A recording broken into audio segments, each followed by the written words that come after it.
الحمد لله رب العالمين والعاقبة للمتقين والصلاة والسلام على سيد الأنبياء والمرسلين وعلى آله وأصحابه أجمعين. أما بعد، أعوذ بالله من الشيطان الرجيم. بسم الله الرحمن الرحيم.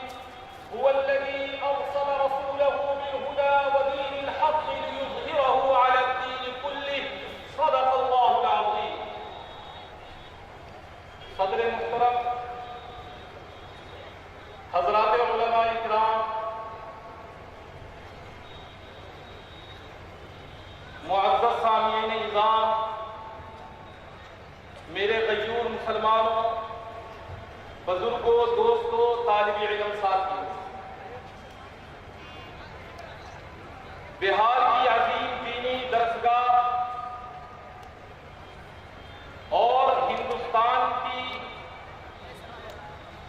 مرکزی درسگاہوں میں سے ایک اشرف العلوم کنوا کا سب سالہ اجلاس چل رہا ہے، جس کو آپ سماعت کر رہے ہیں. میں تو آپ کے یہاں کا، آپ کے علاقے کا رہنے والا ہوں، مجھے آپ جانتے ہیں. اس اجلاس میں دور دراز سے ہمارے اکابرین بزرگان دین تشریف لائے ہوئے ہیں. اصل میں ان بزرگان دین کی گفتگو سننی ہے.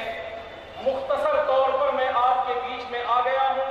دعا فرمائے اللہ تعالیٰ کہنے سننے سے زیادہ ہمیں عمل کرنے کی توفیق نصیب فرمائے اور اس اجلاس کو کامیاب بنائے، اور اس اجلاس کو سارے لوگوں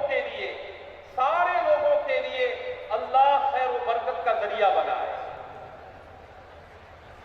کونین کی تخلیق کا مولا تو سبب ہے، کونین کی تخلیق کا مولا تو سبب ہے، اسلام کا مفہوم تیرے در کا ادب ہے.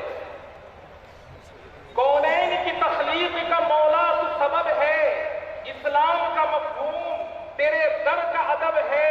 تورات میں موجود ہے تیرے سیرت کے قصیدے، قرآن میں یاسین تیرا نام و نسب ہے.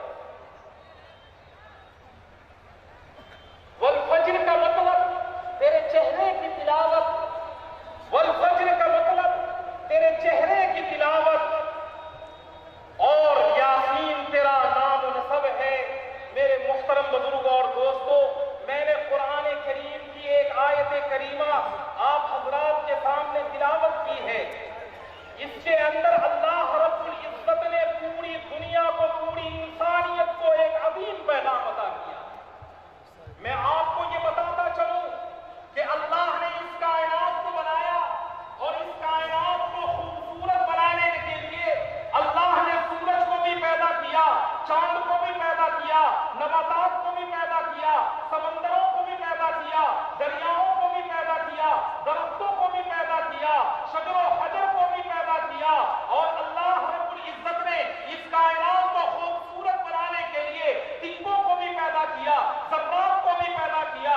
اللہ نے اس کائنات کو خوبصورت بنانے کے لیے حیوانوں کو بھی پیدا کیا، جانوروں کو بھی پیدا کیا، دو پائے کو بھی پیدا کیا، چوپائے کو بھی پیدا کیا. الغرض جتنی چیزیں اللہ نے بنائی ہے، اس کائنات کو حسین بنانے کے لیے بنائی ہے، اس کائنات کو خوبصورت بنانے کے لیے بنائی ہے. لیکن یہ ساری چیزیں پیدا کرنے کے بعد بھی اس کائنات میں جو حسن آنا تھا وہ حسن نہیں آیا. تب اللہ رب العزت نے یہ فیصلہ فرمایا کہ اس کائنات کو اور حسن سے نوازنا ہے، اس کائنات کو اور خوبصورت بنانا ہے.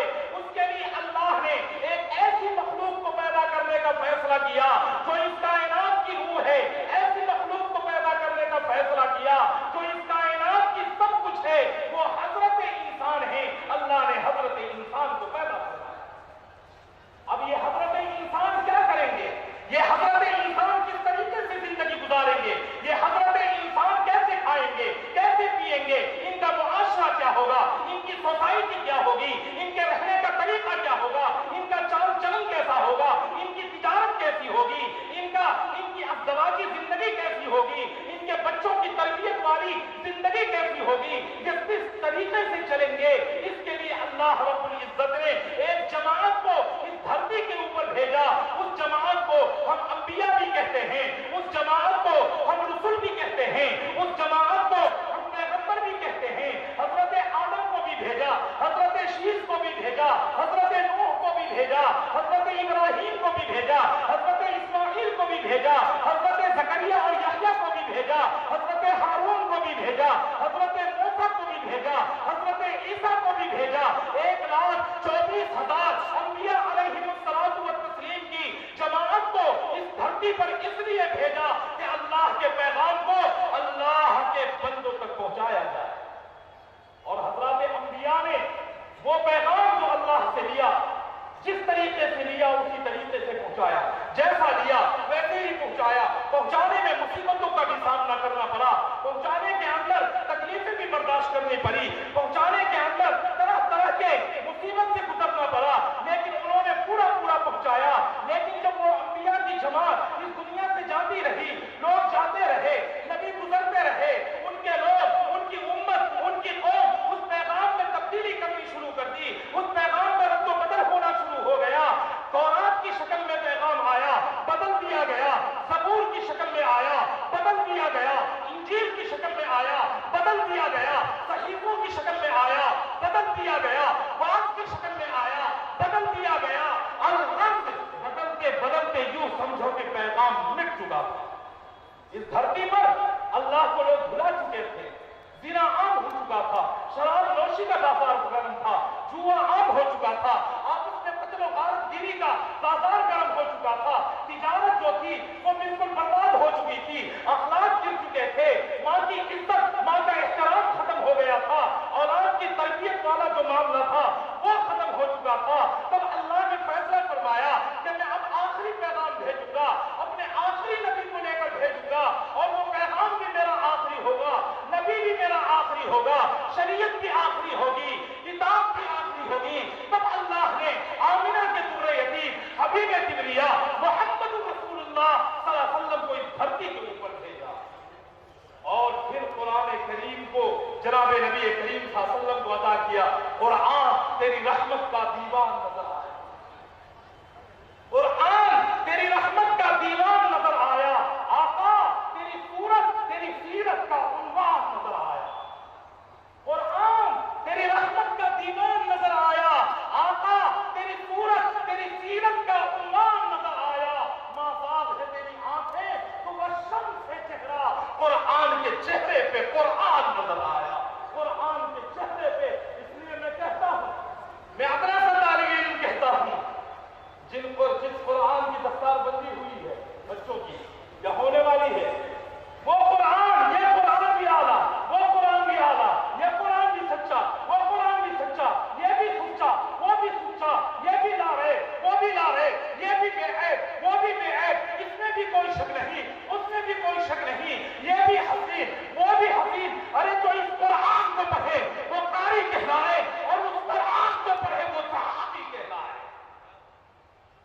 میرے محترم بزرگ اور دوستو، سارے جلسے کا موضوع، سارے جلسے کا عنوان، سارے جلسے کا نچوڑ جو ہمارے اکابرین علماء بزرگان دین کل سے آپ کو بتا رہے ہیں، آئندہ کل تک بتاتے رہیں گے، اس کا نچوڑ صرف یہی ہے کہ اللہ کے قرآن کو پکڑو اور پیارے آقا صلی اللہ علیہ وسلم کے فرمان پر عمل کرو، زندگی سنور جائے گی، پوری دنیا میں تمہیں عزت ملے گی انشاءاللہ۔ میرے ساتھ ہاتھ اوپر کر کے عہد کرو گی انشاءاللہ، ہم قرآن کو بھی پڑھیں گے اور پیارے آقا صلی اللہ علیہ وسلم کے فرمان پر عمل کریں گے نا انشاءاللہ۔ اللہ تعالیٰ ان کہی ہوئی باتوں پر عمل کرنے کی توفیق نصیب فرمائے، اور اللہ تعالیٰ اس جلسے کو بھی کامیاب بنائے، نظر بد سے اس پروگرام کی اللہ حفاظت فرمائے، اور جتنے اکابرین علماء تشریف لا رہے ہیں اللہ تعالیٰ تمام کو درازی عمر نصیب فرمائے۔ وما علینا الا البلاغ۔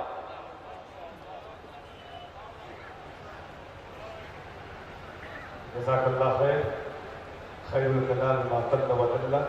ماشاء اللہ، خطابت کا جوہر ہم نے ابھی ملاحظہ کیا، بڑی ہی اثر انگیز گفتگو جناب قاضی عبد الرحمان صاحب کی ہو رہی تھی۔